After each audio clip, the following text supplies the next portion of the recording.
Kumusta kayo mga katalaw? Narito na naman po ang inyong lingkod para ibahagi ang tunay na karanasan ng mga kwentong kababalaghan. Kung bago ka pa lang sa aking channel, please subscribe, like, and hit the notification bell para updated ka sa susunod kong kwento.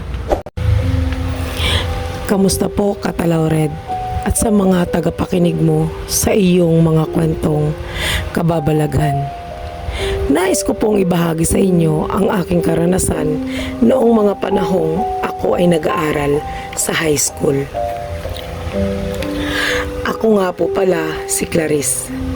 Simula po nang mag-high school ako ay kinailangan ko pong mag-rent ng kwarto malapit sa aking papasukang paaralan. Sadyang malayo po kasi ang aming tahanan sa paaralang aking papasukan. Isang beses lang po ako umuwi sa amin sa loob ng isang buwan para po kunin ang allowance ko para sa aking pag-aaral at para makatipid na din po sa pamasahe. Dahil ng mga panahong iyon ay may dalawa pa po akong kapatid na nag-aaral sa elementarya. Pagsasaka lamang po ang pinagkikitaan ng aking mga magulang. Kaya naman, nakikita ko ang hirap at pagpupursigi ng mga ito para matustusan ang aking pag-aaral. Noong mga panahong iyon, Katalaw Red, ay wala pa pong sekundarya sa aming lugar. Kaya naman, kahit malaki ang mga gastusin, ay pinagsusumikapan po ng aking mga magulang na punan ang mga pangangailangan ko sa aking pag-aaral. Kaya naman po, pinagbuti ko ang aking pag-aaral at pilit kong pinagkakasya ang perang binibigay ng aking mga magulang para sa aking pag-aaral ng mga panahong iyon.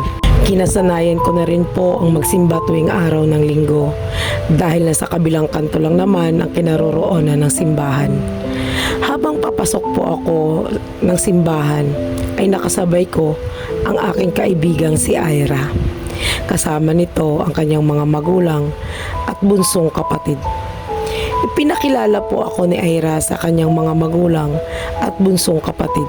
Kasunod po nito, nang niyaya niya akong tumabi na lang sa kanila dahil may bakante namang upuan sa tabi nito. Si Ira po pala ay kaibigan ko simula nung first year high school kami hanggang third year high school ng mga panahong iyon. Nang matapos na po kaming magsimba ay tinanong po ako ng ina ni Ira kung gusto ko daw po bang sumama sa kanila na kumain sa labas. Inisip ko naman po na wala akong budget para sa mga ganong bagay dahil malimit po akong kinakapos sa mga bayarin ko at pangangailangan ko ng mga panahong iyon. Kaya naman ay sinabi ko na lang po na may lakad pa po ako at may kailangang asikasuhin. Sa susunod na lang po tita, kaya naman ay nagpaalam na ang mga ito na mauna na. Nang makauwi na po ako sa boarding house ay inasikaso ko po ang aking mga assignment dahil kinabukasan ay kailangan na itong ipasa. Maya-maya ay may kumatok sa aking inuupahan. Wala naman po akong inaasahang darating ng mga oras na iyon. Pagbukas ko ng pinto ay nakita ko ang aking ama at ina na siya namang ikinasaya ko. Nang makapasok na ang mga ito ay tinanong ko kung bakit biglaan ang punta nila sa inuupahan kong kwarto. Dahil sa bibihira lamang ang mga ito kung pumasyal sa akin. Bumili lamang kami ng ama mo ng mga gamot na ipapang-spray sa mga pananim nating palay. At para iabot ko na rin ang pambayad mo dito sa tinutulayan mo at panggastos mo sa pag-aaral para di ka na muna umuwi. Sayang ay papamasahe mo, malaking bagay din yun para pandagdag sa gastusin mo rito. Konting tiis na lang anak at malalampasan din natin to. Basta ba pagbutihin mo lang ang pag-aaral mo, wika ng aking ina. Halos isang oras din kami nagkwentuhan ng aking mga magulang bago ang mga ito nagpaalam. Paano anak? Uuwi na kami ng inay mo at baka maiwan kami ng pasaherohang jeep, wika ng aking ama. At malayo-layo pa ang biyahe at panigurado na naghihintay na ang dalawang mong kapatid, dagdag pa ng aking ama. Mag-iingat ka dito anak, sambit naman ng aking ina. Mag-iingat din po kayo inay, itay. Salamat nga po pala dito. Saway angat ko ng ibinigay nitong allowance para sa susunod na buwan. Lumipas ang ilang araw nang muli kaming nagkita ng aking kaibigang si Ira sa isang bookstore. Kasama nito ang kanyang ina na si Tita Angge. Namimili ito ng mga kakailanganin para sa gagawin nitong project. At bumili naman ako ng extra notebook na gagamitin para sa practical research namin. Dahil nung mga panahong iyon ay puro susulatin ang subject namin iyon. Siya nga pala, Clarice, ikakasal ang pamangkin kong si Lyra. Sa susunod pa naman na Sabado, walang pasok. Gusto mo bang sumama? Tanong ng aking tita Anggi sa akin. Oo nga naman, Clarice, sumama ka na para kahit papano ay makapasyal ka naman sa kabilang bayan. Uwi ka naman ng kaibigan kong si Ira. Oh, wag mo sasabihin tatanggi ka na naman, Clarice. Sige na, sumama ka na sa amin ni Ira. Pagpipilit na wika ni Tita Angge. Kaya naman ay nahiya na po akong tumanggi ng mga oras na iyon, Katalaw Red. Sige po, tita, sasama po ako. Sagot ko na lang. Sige, Clarice, mauna na kami. Wika ng kaibigan kong si Ira. Asahan ko yan, Clarice, ha? Nakangiting sambit naman ni Tita Angge. Nang makaalis na si Tita Angge at Ira, ay naisip kong wala pala ako pwedeng masuot na damit para sa pupuntahang kasalan. Dahil na sa aming tahanan ang aking mga damit para sa mga ganong okasyon. Di rin po ako pwedeng humiram sa kaibigan kong si Ira dahil may kalusugan po ang pangangatawan nito. Kaya naman ay kinailangan kong bumili ng masusuot para sa okasyong iyon. Pero hindi po kaya ng budget ko ang bumili nito dahil may kamahalan. Kaya naman nang mapadaan ako sa isang gusali na kung saan ay may nagtitinda na iba't ibang uri ng mga kasuotan na kung tatawagin ay ukay-ukay. Nang papasok ako sa gusaling iyon ay napansin ko ang mga presyo na kasabit sa mga iba't ibang uri ng kasuotan. May presyong 50, 60 at 80 at may mga nakabitin ding presyo ng mga bagong bukas. Medyo may mga kamahalan na ang iba, kaya naman tinungo ko ang may nakabitin na 60 pesos. Sa pag-ikot-ikot ko sa parte ng gusaling iyon ay may napansin ako isang bestida na kulay puti, kaya naman ay tinungo ko ang fitting room ng gusaling iyon para isukat ang napili kong bestida. Medyo may kaluwagan ito sa aking katawan, kaya naman ay ibinalik ko ito sa pinagkunan ko. Muli akong naghanap sa kabilang hanay na may nakasabit na 80 pesos. Karamihan dito ay formal dress. May kulay red, pink, at marami pang iba't ibang kulay ng mga bestida na naroroon. Pero agaw pansin sa akin ang isang bestida sa bandang dulo sa hanay na iyon. Kulay puti pero may bahid ito ng kaunting mantsa.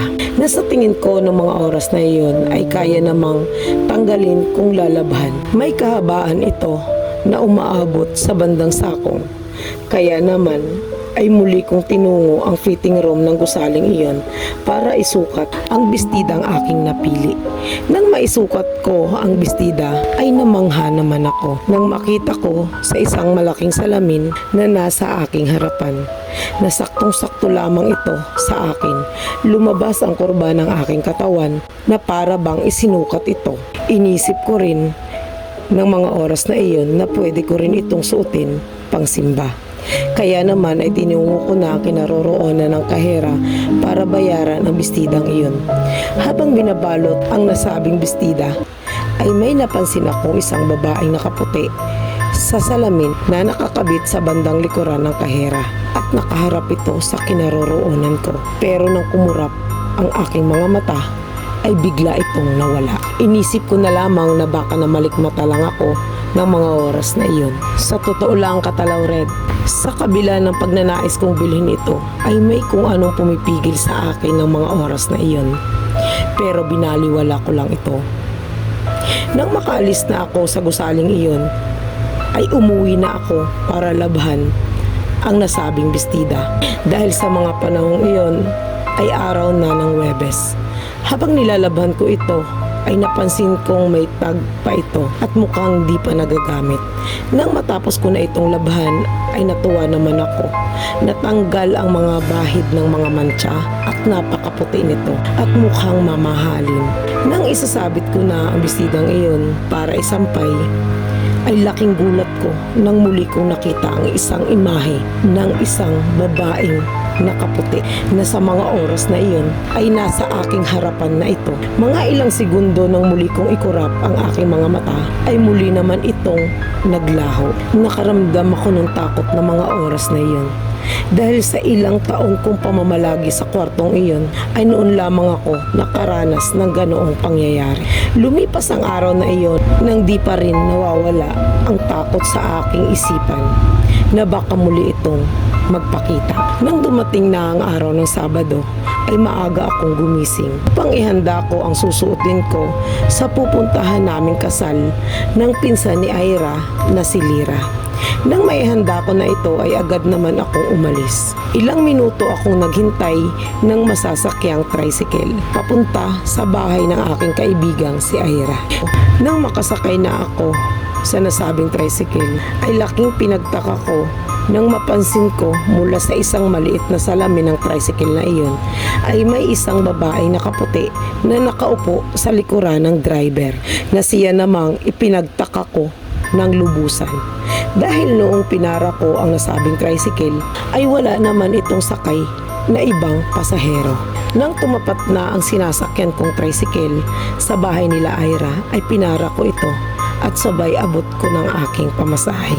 Nang makababa na ako ay sandali akong tumayo sa harapan ng bahay nila Ira. Napansin kong wala na ang babaeng nakaputi sa likuran ng driver. Dahil sa nakita ko ng mga oras na iyon ay may naramdaman akong di maipaliwanag, Katalawret.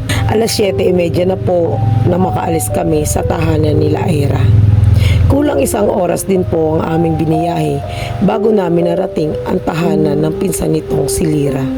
Ira, Clarice, sumunod kayo sa akin at aayusan ko kayo, wika ng Tiya Anggi sa aming dalawa ni Ira. Agad naman kaming sumunod. Nang matapos na kaming ayusan ay muli itong nagwika. Magbihis na kayo at pupunta na tayo sa simbahan. Alas 10 ang simula ng kasal at baka mahuli pa tayo. Agad naman kaming nagbihis ni Ira dahil 9:30 na ng mga oras na iyon. Nang maisuot ko na ang nabili kong bestida ay humarap ako sa isang salamin na naroroon sa isang silid na pinagbihisan namin ni Ira. Sadyang gandang-ganda ako sa bestidang iyon, Katalawred. Bukod sa lumabas na ang korba ng aking pangangatawan ay mukha pa itong elegante.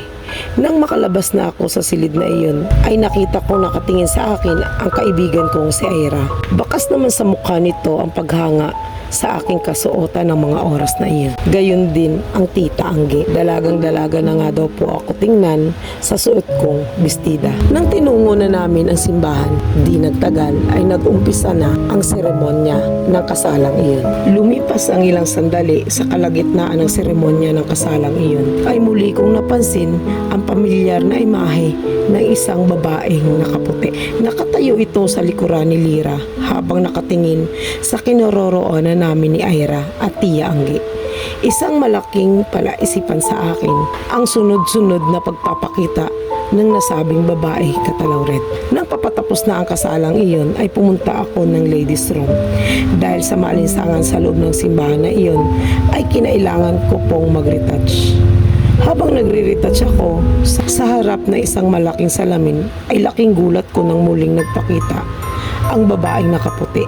Luhaan ito ng mga pagkakataong iyon na nakatingin sa akin. Sa sobrang takot ko, Katalawred, tanging tibok ng dibdib ko na lamang ang aking naririnig. At kasunod nito ay nanlamig na ang buo kong katawan. Napaupo ako ng mga oras na iyon na nakatakip ang aking dalawang kamay sa aking mga mata. Sa di inaasahan ay nasambit ng aking mga bibig ang katagang, "Bakit ka nagpapakita? Anong kailangan mo?" Sa mga oras na iyon ay naramdaman kong ipinatong niya ang kanyang kamay sa aking ulo. At doon napag-alaman ko na ito ang tunay na may-ari ng bestidang suot ko na nabili ko sa ukay-ukay. Ipinakita din niya sa akin na ito dapat ang kanyang susuotin sa araw ng kanilang date ng kanyang fiancé. Pero bago pa dumating ang araw ng kanilang date ay nadisgrasya ang sinasakyan nitong kotse. Bumangga ito sa isang malaking puno ng akasya sa gilid ng kalsada. Dahil sa sobrang pinsalang tinamo nito ay dead on arrival na ito bago pa madala sa paggamutan. Dahil sa nangyaring insidenteng iyon, hindi pa rin ito matanggap ang kanyang sinapit na mga panahong iyon. Nang makalipas ang ilang buwan, ay dinala ng kanyang mga magulang ang ibang damit nito sa ukayan, kasama rito ang nasabing bestida.